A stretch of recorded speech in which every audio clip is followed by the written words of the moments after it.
नमस्कार दोस्तों, आज मैं आपके लिए राजनीतिक ड्रामा कहानी लेकर आया हूं जिसका नाम है दलदल। ये कहानी एक जवान लड़के अर्जुन की है जो कि राजनीति में आकर अपने गांव की स्थिति बदलना चाहता था, लेकिन इसके लिए उसे अपना सब कुछ त्याग करना पड़ा। तो आइए हम कहानी शुरू करते हैं। कहानी की शुरुआत एक छोटे से गांव राजपुर से होती है जो पहाड़ों के बीच बसा हुआ है। गांव के लोग सरल और मेहनती हैं, लेकिन लंबे समय से वे भ्रष्टाचार और राजनीतिक अन्याय का शिकार हो रहे हैं। गांव के मुखिया सुरेश बाबू अपने स्वार्थ के लिए सरकारी योजनाओं का दुरुपयोग करते हैं और ग्रामीणों को उनका हक नहीं मिल पाता। ऐसे माहौल में एक युवा अर्जुन का उदय होता है। अर्जुन, जो पढ़ाई पूरी करके गांव लौटता है, लोगों की समस्याओं को देखकर आहत होता है और उनके लिए कुछ करना चाहता है। अर्जुन एक ईमानदार और मेहनती युवा है। उसने शहर में पढ़ाई की है और वापस अपने गांव में आकर कुछ सकारात्मक बदलाव लाना चाहता है। उसके माता पिता किसान हैं, जिन्होंने अपने सीमित साधनों से अर्जुन की शिक्षा का खर्च उठाया है। अर्जुन का मानना है कि शिक्षा के माध्यम से ही समाज में बदलाव लाया जा सकता है। अर्जुन के पास राजनीति में कोई अनुभव नहीं है, लेकिन वह देखता है कि गांव के लोग कैसे भ्रष्टाचार और राजनीतिक खेलों का शिकार हो रहे हैं। वह गांव के लोगों को संगठित करने की कोशिश करता है और उन्हें उनके अधिकारों के प्रति जागरूक करता है। अर्जुन का सबसे अच्छा दोस्त विजय, जो एक राजनीतिक परिवार से है, उसे राजनीति में आने के लिए प्रोत्साहित करता है। विजय खुद भी राजनीति में सक्रिय है और अर्जुन के जुनून और ईमानदारी को देखकर प्रभावित होता है। गांव में सरकारी योजनाओं और सब्सिडियों का फायदा कुछ ही लोगों तक सीमित रह गया है। सुरेश बाबू, जो गांव के मुखिया हैं, लोगों के पैसे और सरकारी योजनाओं का दुरुपयोग करते हैं। उन्हें क्षेत्र के एक बड़े नेता का समर्थन प्राप्त है, जिससे कोई भी उनके खिलाफ आवाज उठाने की हिम्मत नहीं करता। गांव में कोई विकास नहीं हो रहा है और लोग अपनी समस्याओं को लेकर निराश हैं। अर्जुन जब गांव लौटता है तो उसे इन समस्याओं का पता चलता है। वह देखता है कि कैसे उसके माता पिता और अन्य किसान कठिनाइयों का सामना कर रहे हैं। अर्जुन का दिल इन परिस्थितियों को देखकर पसीज जाता है और वह कुछ करने का संकल्प लेता है। अर्जुन अपने दोस्त विजय के साथ राजनीति में प्रवेश करने का निर्णय लेता है। विजय उसे बताता है कि अगर वह सच में गांव के लोगों के लिए कुछ करना चाहता है तो उसे सत्ता में आना होगा। बिना सत्ता के वह कुछ नहीं कर सकता। अर्जुन शुरुआत में हिचकिचाता है क्योंकि उसे राजनीति की काली दुनिया का कोई अनुभव नहीं है, लेकिन गांव के लोगों की समस्याओं को देखकर वह राजनीति में जाने का निर्णय लेता है। विजय की मदद से अर्जुन एक स्थानीय चुनाव लड़ने का निर्णय लेता है। गांव में ये चुनाव बहुत महत्वपूर्ण है क्योंकि यहां से चुने जाने वाला व्यक्ति जिले के विकास योजनाओं का जिम्मा उठाएगा। अर्जुन का उद्देश्य साफ है, वह भ्रष्टाचार का अंत करना और गांव में विकास लाना चाहता है। अर्जुन का चुनाव अभियान पूरी तरह से पारदर्शी और ईमानदार होता है। वह गांव के हर घर में जाता है, लोगों से मिलता है और उनकी समस्याओं को सुनता है। वह वादा करता है कि अगर वह जीतता है तो गांव के हर व्यक्ति को उसका हक मिलेगा। अर्जुन की सादगी और ईमानदारी लोगों को प्रभावित करती है। दूसरी ओर सुरेश बाबू भी चुनाव लड़ रहे हैं। वह अर्जुन को एक अनुभवहीन और भोला व्यक्ति समझते हैं और उसे गंभीरता से नहीं लेते। सुरेश बाबू और उनके समर्थक चुनाव में पैसे और दबाव का इस्तेमाल करते हैं, लेकिन अर्जुन के समर्थन में गांव के युवाओं और गरीबों का समर्थन बढ़ता जाता है। चुनाव के दिन अर्जुन और सुरेश बाबू के समर्थक आमने सामने होते हैं। गांव में चुनाव को लेकर बहुत तनाव है, लेकिन जब परिणाम आते हैं तो सबको चौंकाते हुए अर्जुन जीत जाता है। अर्जुन की जीत को ईमानदारी की जीत के रूप में देखा जाता है और गांव में उत्सव का माहौल बन जाता है। अर्जुन की जीत के बाद गांव में बदलाव की उम्मीद जागती है। वह लोगों के लिए काम करने की योजना बनाता है और सुरेश बाबू के काले कारनामों को सामने लाने का संकल्प लेता है। लेकिन अर्जुन को यह नहीं पता कि राजनीति की दुनिया में ये सिर्फ शुरुआत है। आगे उसे बहुत सारी चुनौतियों का सामना करना पड़ेगा और उसे अपनी ईमानदारी और सिद्धांतों की परीक्षा देनी होगी। अर्जुन की चुनाव में जीत के बाद उसे गांव के नेता के रूप में जिम्मेदारियां निभाने का मौका मिलता है। यह उसका पहला राजनीतिक अनुभव है और वह अपनी ईमानदारी और कड़ी मेहनत के बल पर गांव में बदलाव लाने की कोशिश करता है। लेकिन धीरे धीरे उसे यह एहसास होने लगता है कि सत्ता में आने के बाद भी काम करना उतना आसान नहीं है जितना उसने सोचा था। गांव में विकास योजनाओं की शुरुआत करने के लिए अर्जुन को सरकारी अधिकारियों और अन्य नेताओं से मिलना पड़ता है। पहली ही बैठक में उसे भ्रष्टाचार का सामना करना पड़ता है। सरकारी अधिकारी अर्जुन से रिश्वत की मांग करते हैं ताकि वे योजनाओं को मंजूरी दें और उन्हें लागू करें। अर्जुन की ईमानदारी उसे रिश्वत देने से रोकती है, लेकिन इसका मतलब ये होता है कि गांव में विकास कार्यों की गति धीमी हो जाती है। अर्जुन ने कभी नहीं सोचा था कि उसे इस तरह की परिस्थितियों का सामना करना पड़ेगा। वह एक आदर्शवादी नेता है, लेकिन अब उसे एहसास होता है कि राजनीति की दुनिया कितनी जटिल और भ्रष्ट हो सकती है। अर्जुन की यह स्थिति उसके अंदर एक आंतरिक संघर्ष पैदा करती है। उसे यह निर्णय लेना है कि वह अपने सिद्धांतों पर कायम रहेगा या फिर काम करवाने के लिए सिस्टम के साथ समझौता करेगा। अर्जुन की जीत से सुरेश बाबू को भारी धक्का लगा है। वह अर्जुन को नीचा दिखाने और अपनी खोई हुई सत्ता वापस पाने के लिए षड्यंत्र रचने लगता है। सुरेश बाबू का राजनीतिक अनुभव उसे अर्जुन के खिलाफ नई नई साजिशें रचने में मदद करता है। वह गांव में अफवाहें फैलाता है कि अर्जुन भी बाकी नेताओं की तरह भ्रष्ट है और उसने अपनी जीत के लिए लोगों को धोखा दिया है। सुरेश बाबू का ये कदम अर्जुन के लिए एक और बड़ी चुनौती खड़ी करता है। अर्जुन को ये साबित करना है कि वह ईमानदार है और सुरेश बाबू द्वारा फैलाए गए झूठ का मुकाबला करना है। इसके साथ ही सुरेश बाबू गांव के कुछ प्रभावशाली लोगों को अपनी तरफ खींचने की कोशिश करता है ताकि अर्जुन के खिलाफ एक मजबूत विपक्ष खड़ा किया जा सके। अर्जुन को अब सत्ता की जटिलताओं और राजनीति के काले खेल का सामना करना पड़ता है। वह एक आदर्शवादी युवा के रूप में राजनीति में आया था, लेकिन अब उसे समझ में आता है कि उसके आदर्श और सिद्धांत वास्तविक दुनिया में कितने कमजोर साबित हो सकते हैं। अर्जुन का आंतरिक संघर्ष इस बात को लेकर है कि क्या वह अपनी ईमानदारी पर कायम रहे या फिर सिस्टम के साथ समझौता करके अपने गांव के लोगों के लिए काम करे। उसकी ये दुविधा उसे मानसिक रूप से थका देती है। उसे यह समझ में नहीं आता कि वह किस दिशा में जाए। उसकी यह स्थिति उसकी राजनीतिक यात्रा को और भी कठिन बना देती है।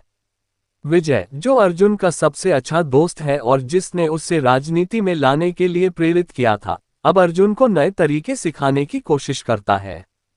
विजय का मानना है कि राजनीति में सफल होने के लिए कभी कभी सिद्धांतों से समझौता करना पड़ता है। वह अर्जुन को सलाह देता है कि अगर वह वास्तव में गांव के लिए कुछ करना चाहता है तो उसे कुछ कठोर निर्णय लेने होंगे। लेकिन विजय की यह सलाह अर्जुन को पसंद नहीं आती। अर्जुन विजय को बताता है कि वह अपने सिद्धांतों से कभी समझौता नहीं करेगा। विजय और अर्जुन के बीच इस बात को लेकर तनाव पैदा हो जाता है। उनकी दोस्ती में दरारें आने लगती हैं क्योंकि विजय और अर्जुन की राजनीतिक दृष्टिकोण में भारी अंतर है। विजय व्यावहारिक राजनीति में विश्वास करता है जबकि अर्जुन अपने आदर्शों पर अडिग रहना चाहता है। सुरेश बाबू के षड्यंत्र और अर्जुन की निष्क्रियता के कारण गांव में असंतोष बढ़ने लगता है। लोग अब अर्जुन से सवाल पूछने लगते हैं कि उसने चुनाव के समय जो वादे किए थे वे क्यों पूरे नहीं हो रहे हैं। अर्जुन के समर्थक भी धीरे धीरे उससे दूर होने लगते हैं क्योंकि उन्हें लगता है कि अर्जुन सिर्फ बातें करता है लेकिन उसे काम करना नहीं आता। इस असंतोष के कारण अर्जुन के खिलाफ विरोध प्रदर्शन होने लगते हैं। सुरेश बाबू इस मौके का फायदा उठाकर अपनी राजनीतिक ताकत बढ़ाने की कोशिश करता है। गांव के कई प्रमुख लोग अर्जुन के खिलाफ मोर्चा खोल देते हैं और उसका समर्थन करने से इनकार कर देते हैं। अर्जुन को ये समझ में आता है कि अगर वह जल्दी ही कुछ नहीं करेगा तो वह अपनी राजनीतिक जमीन खो देगा। अर्जुन का जीवन अब सिद्धांतों और वास्तविकता के टकराव का मैदान बन जाता है। वह समझता है कि अगर उसने सिस्टम के साथ समझौता नहीं किया तो उसके गांव का विकास नहीं होगा, और अगर उसने समझौता किया तो वह अपनी आत्मा से धोखा करेगा। अर्जुन की यह आंतरिक जद्दोजहद उसे मानसिक रूप से कमजोर बना देती है। उसे नींद नहीं आती, वह अकेले में खुद से बात करता है और अपने निर्णयों पर बार बार सोचता है। अर्जुन की यह स्थिति उसके व्यक्तित्व को भी बदलने लगती है। अर्जुन के सामने एक बहुत बड़ा मौका आता है जब सरकारी अधिकारी उससे एक परियोजना के लिए रिश्वत देने का प्रस्ताव रखते हैं। ये परियोजना गांव के लिए बहुत महत्वपूर्ण है, लेकिन इसके लिए अर्जुन को अपनी ईमानदारी के साथ समझौता करना पड़ेगा। अर्जुन ये निर्णय करता है कि वह गांव के लोगों के लिए इस समझौते को स्वीकार करेगा, भले ही यह उसके सिद्धांतों के खिलाफ हो। यह अर्जुन के जीवन का पहला बड़ा समझौता होता है और यह उसके लिए एक बड़ा मोड़ साबित होता है। अर्जुन इस परियोजना को मंजूरी दिलाने के लिए रिश्वत देता है और इसके बाद गांव में विकास कार्य शुरू हो जाता है। लोग अर्जुन की इस सफलता को देखकर खुश होते हैं, लेकिन अर्जुन के मन में एक गहरी पीड़ा होती है। वह जानता है कि उसने अपनी आत्मा के साथ धोखा किया है और यह उसकी नैतिकता के लिए एक बड़ा झटका है। इस समझौते के बाद अर्जुन को धीरे धीरे यह एहसास होने लगता है कि राजनीति में सफल होने के लिए उसे और भी समझौते करने पड़ेंगे। वह अब उन आदर्शों पर नहीं टिक पाता जिनके साथ उसने राजनीति में कदम रखा था। अर्जुन का नैतिक पतन अब शुरू हो चुका है। वह सत्ता की भूख में अपने सिद्धांतों को भूलने लगता है। उसका यह नैतिक पतन उसके जीवन के अगले चरणों में और भी गहरा होता जाएगा। अर्जुन का ये परिवर्तन उसे एक नई दिशा में ले जाता है, जहां वह अपने पुराने आदर्शों को छोड़कर सत्ता की दुनिया में पूरी तरह से डूब जाता है। ये दिन अर्जुन के जीवन में एक महत्वपूर्ण मोड़ साबित होता है, जहां से उसकी यात्रा और भी जटिल और कठिन होती जाती है। अर्जुन अब राजनीति की दुनिया में अपने पैर जमा चुका है। उसकी पहली सफलता ने उसे और भी ऊंचाइयों तक पहुंचने का हौसला दिया है, लेकिन इस सफलता के साथ ही उसकी सत्ता की भूख भी बढ़ती जाती है। वह गांव के मुखिया के पद से संतुष्ट नहीं है, उसे अब और भी ऊंची सत्ता चाहिए। अर्जुन का यह नया रूप उसकी पुरानी आदर्शवादी छवि से बिल्कुल विपरीत है। अब वह किसी भी कीमत पर सत्ता प्राप्त करना चाहता है, चाहे इसके लिए उसे और भी समझौते करने पड़े।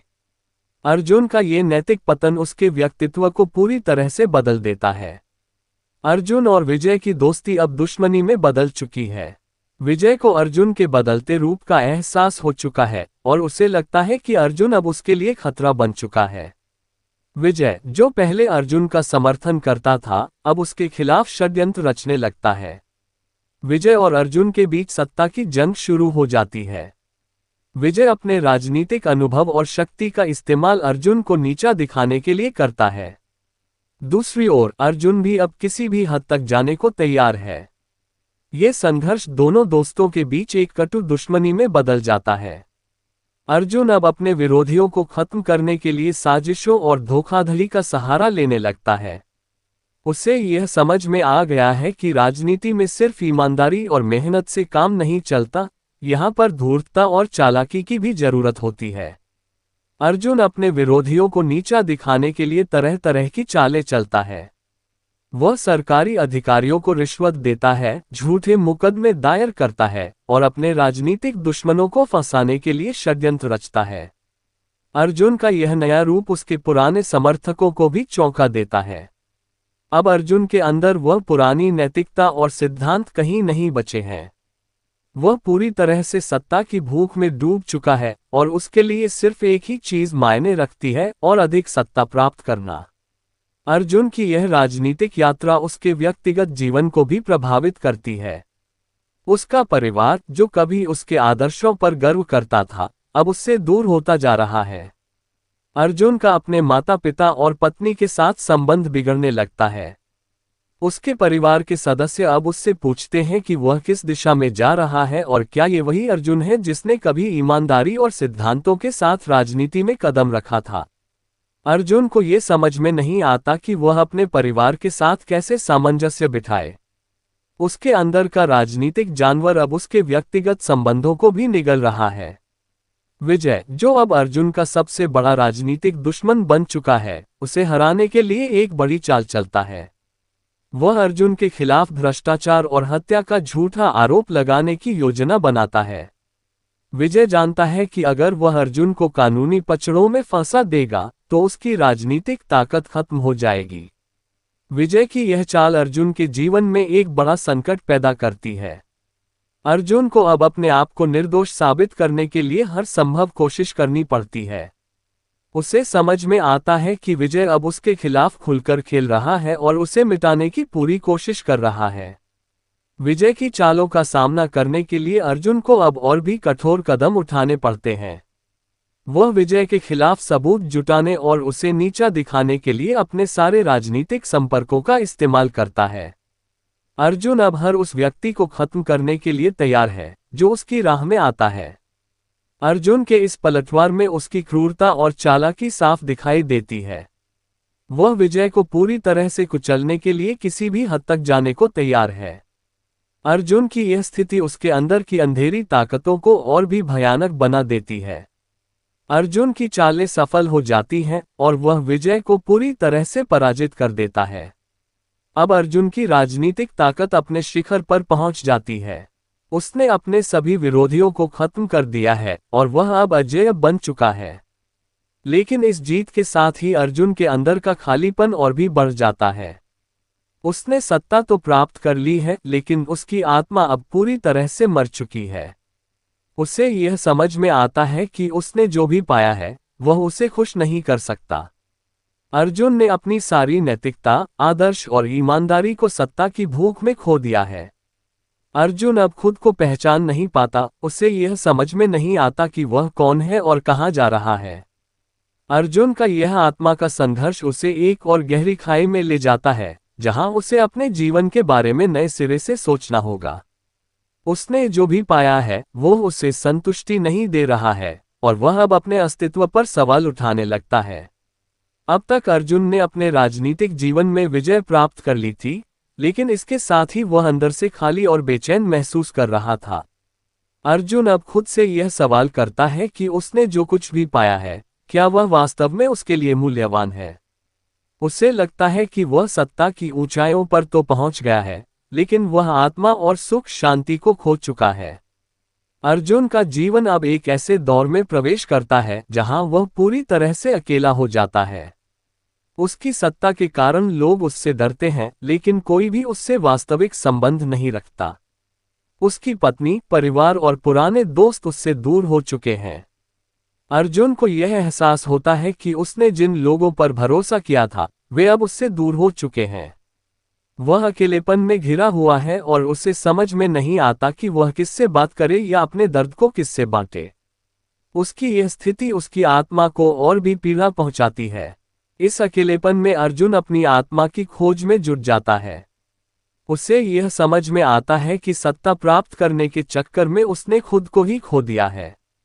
अब वह अपने पुराने दिनों को याद करता है, जब वह एक आदर्शवादी युवा था और दुनिया को बदलने की चाहत रखता था। अर्जुन का यह आत्ममंथन उसे उसकी पुरानी यादों में ले जाता है। उसे याद आता है कि उसने राजनीति में आने का फैसला क्यों किया था और उसने किन आदर्शों के साथ अपनी यात्रा शुरू की थी। वह ये सोचता है कि उसने कहां पर गलतियां की और वह क्यों सत्ता की अंधी दौड़ में शामिल हो गया। अर्जुन की आत्मा की खोज उसे आध्यात्मिकता की ओर ले जाती है। वह राजनीति से दूर होकर अपने अंदर की शांति और संतुलन को खोजने की कोशिश करता है। अर्जुन अब अपने पुराने गुरु या किसी धार्मिक व्यक्ति से मार्गदर्शन लेने की कोशिश करता है, जो उसे उसकी खोई हुई शांति वापस दिला सके। अर्जुन की यह आध्यात्मिक यात्रा उसे उसके जीवन के मूल्यों को फिर से समझने और उनके महत्व को पहचानने में मदद करती है। वह ये समझता है कि सत्ता और पैसे से अधिक महत्वपूर्ण जीवन में शांति, संतोष और आत्मा की पवित्रता है। अर्जुन को अब सत्ता से मोहभंग होने लगता है। उसे यह एहसास होता है कि उसने जिस सत्ता के लिए इतना कुछ त्याग किया, वह वास्तव में खोखली है और उसमें कोई स्थायी खुशी नहीं है। अब वह सत्ता की दौड़ में शामिल नहीं होना चाहता। उसे यह समझ में आता है कि सत्ता केवल दुख और पीड़ा का कारण बनती है। अर्जुन की यह समझ उसे राजनीति से पूरी तरह से दूर करने लगती है। वह सोचता है कि क्या उसे राजनीति को पूरी तरह से छोड़ देना चाहिए और एक साधारण जीवन जीना चाहिए। अर्जुन के इस आध्यात्मिक और आत्मिक परिवर्तन के बीच विजय फिर से उसकी जिंदगी में लौटता है। विजय को अर्जुन की बदलती हालत का पता चल चुका है और वह इस मौके का फायदा उठाने के लिए तैयार है। विजय, जो अब तक अर्जुन का सबसे बड़ा दुश्मन था, अर्जुन की कमजोरी का फायदा उठाकर उसे पूरी तरह से खत्म करना चाहता है। विजय अब राजनीति में अर्जुन के खिलाफ पूरी ताकत से खेलता है। वह अर्जुन के खिलाफ षड्यंत्र रचता है, झूठे आरोप लगाता है और उसे जनता के सामने नीचा दिखाने की पूरी कोशिश करता है। विजय का उद्देश्य अब अर्जुन को पूरी तरह से सत्ता से हटाना है। विजय के इस हमले के जवाब में अर्जुन के अंदर का योद्धा फिर से जाग उठता है। वह विजय के खिलाफ प्रतिरोध करता है, लेकिन इस बार उसका प्रतिरोध पहले से अलग है। अर्जुन अब शक्ति के लिए नहीं, बल्कि अपने सम्मान और आत्मा की रक्षा के लिए लड़ता है। अर्जुन की यह लड़ाई अब व्यक्तिगत नहीं रह जाती, बल्कि यह उसके अस्तित्व की लड़ाई बन जाती है। वह अपने पुराने आदर्शों को वापस पाने और अपने खोए हुए सम्मान को फिर से स्थापित करने के लिए हर संभव प्रयास करता है। अर्जुन की इस कठिन स्थिति में उसका आध्यात्मिक गुरु उसे मार्गदर्शन देता है। गुरु अर्जुन को ये समझाता है कि जीवन में सबसे महत्वपूर्ण चीज क्या है और उसे किस तरह से अपने अंदर की शांति को फिर से पाना चाहिए। गुरु अर्जुन को सिखाता है कि वास्तविक शक्ति आत्मा की शक्ति होती है, न कि बाहरी सत्ता की। गुरु की यह शिक्षा अर्जुन को और भी मजबूत बनाती है।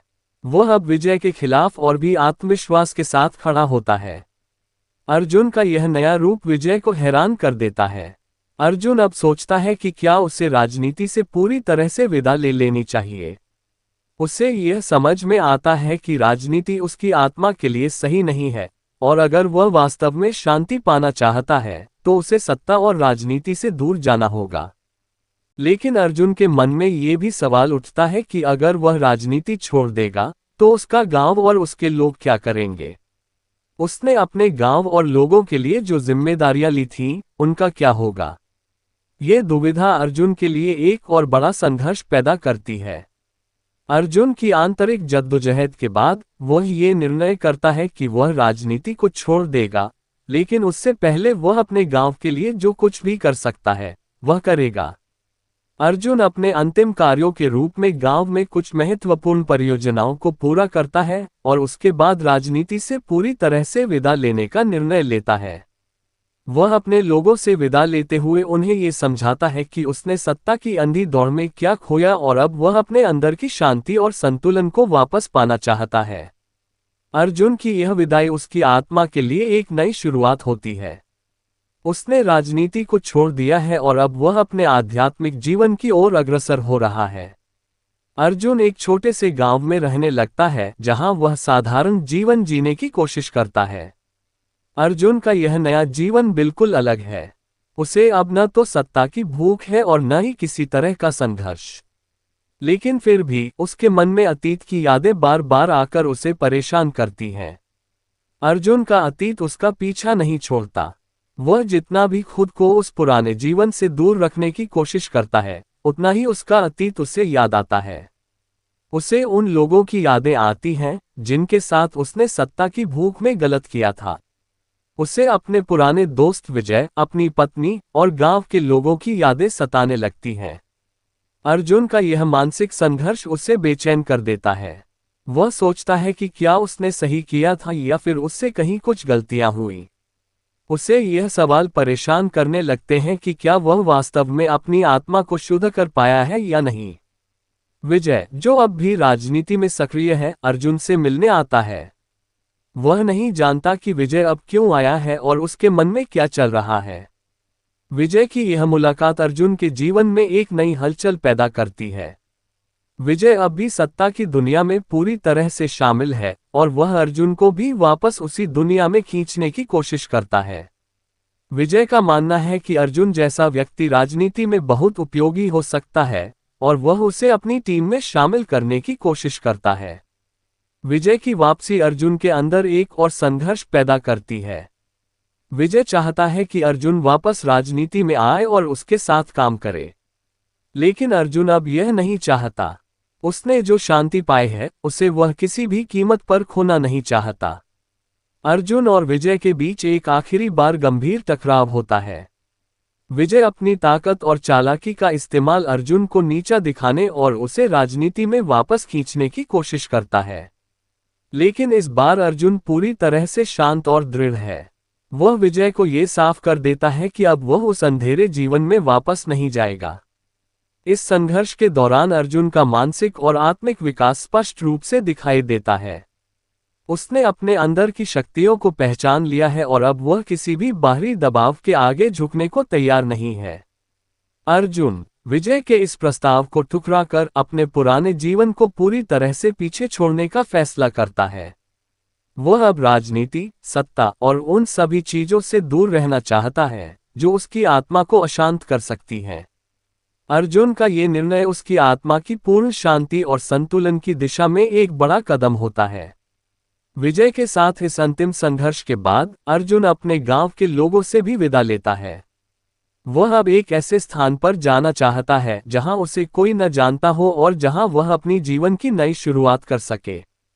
अर्जुन का ये निर्णय उसके जीवन में एक नया अध्याय खोलता है। अर्जुन अपने परिवार से भी विदा लेता है। वह अपनी पत्नी और माता पिता से मिलने जाता है और उन्हें ये समझाता है कि उसने क्यों ये निर्णय लिया।